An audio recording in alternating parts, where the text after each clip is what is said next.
공정선거 관리, 당원과 정책 중심이 되어야 합니다. 어제 드디어 20대 대통령 선거에 있어서 국민의힘 선거관리위원장과 위원회 인선 작업이 마무리되었습니다. 박근혜 정부 초기 국무총리를 지내신 정홍원 전 총리께서 정권교체라는 중차대한 시기에 위원장을 이라는 막중한 자리를 맡아주셨습니다. 먼저 후보의 한 사람으로서 감사의 말씀을 드립니다. 하지만 말씀드린 대로 정권교체라는 절대절명의 당면 과제를 앞둔 시점에서 선거를 준비해야 할 당의 조직이 제 역할을 다하지 못했었습니다. 후보들의 눈치나 보면서 아웅다웅거리는 것이 한심하기 짝이 없습니다. 처음 당에서 대통령 경선 후보 등록을 시작할 때 저는 첫 번째로 경선 후보 등록을 했습니다. 물론 서류 심사도 통과했습니다. 그 후로 몇몇 후보들이 등록했다는 이야기를 들었습니다. 하지만 서류 심사는커녕 등록 자체마저 흐지부지 되어버려서 후보의 비전 발표를 실시한 지금까지도 경선 후보 등록을 하지 않은 후보들이 부지기수입니다. 이게 무슨 선거 관리입니까? 저 안상수는 선거관리위원회가 출범한 지금부터라도 경선 과정이 공정하고 명확하게 관리될 수 있도록 몇 가지 제안을 하고자 합니다. 가장 먼저 블라인드 정책 서바이벌 대회를 제안합니다. 문재인 정권의 가장 큰 실정은 무능력입니다.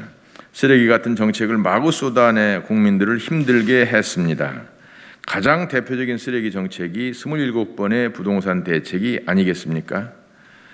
국민의힘은 이번 경선 기간에 후보별로 주요 정책을 제시하여 국민들에게 직접 평가받을 수 있는 블라인드 정책 서바이벌 대회를 개최해야 합니다.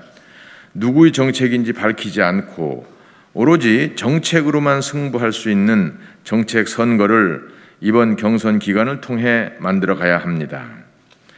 우리는 단순히 프로듀스 정치인, 인기투표를 하는 정치가 아닙니다.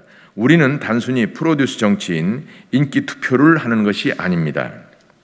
대한민국과 국민의 미래를 이끌 정책과 공약을 준비하고 설명하는 것이 의무입니다. 두 번째, 결선 투표제 도입을 제안합니다. 아직 결선까지 시간적으로는 여유가 있기는 합니다. 하지만 규정을 먼저 정해야 후에 일어날 수 있는 문제를 방지할 수 있습니다. 지금 당장 결정할 것을 제안합니다. 본 경선에서 최다 득표자가 과반 이상 득표하지 못할 경우 1, 2등 다 투표자의 재투표를 통해서 최종 대통령 후보를 결정하는 것입니다. 예정된 11월 9일을 넘기는 일이 생길 수도 있지만 이렇게 하는 것이 더 공정하고 경쟁력 있는 후보를 결정하는 방식이라고 생각합니다.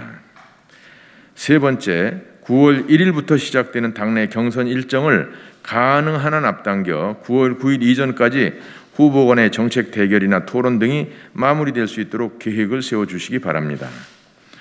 이는 국민들에게 경선 후보들이 조금이라도 많이 보여질 수 있도록 하자는 것이며 국민들이 후보들의 정책과 공약을 판단할 수 있는 시간도 필요할 것이기 때문입니다. 네 번째, 1차 컷오프 규정을 바꿔야 합니다. 제1야당으로서 야당의 대통령 후보를 선출하는 가장 기본적인 과정에서 당원의 의견을 배제한다는 것은 있을 수 없는 일이라 생각합니다. 비율은 얼마든지 반드시 당원의 의견이 반영되어야 한다고 생각합니다. 박근혜 전 대통령의 탄핵 이후 국민의힘은 야당으로 전락했습니다. 하지만 이준석 대표의 선출 이후 당원 배가 운동을 거쳐 당원이 상당히 증가하고 있습니다. 이러한 시점에서 당원들의 의견을 반영하지 않는다면 당원 배가 운동의 의미가 퇴색될 우려가 있습니다. 끝으로 국민의힘 경기도 원외위원장 30여 명이 모 후보의 지지선을 했다는 소식을 들었습니다.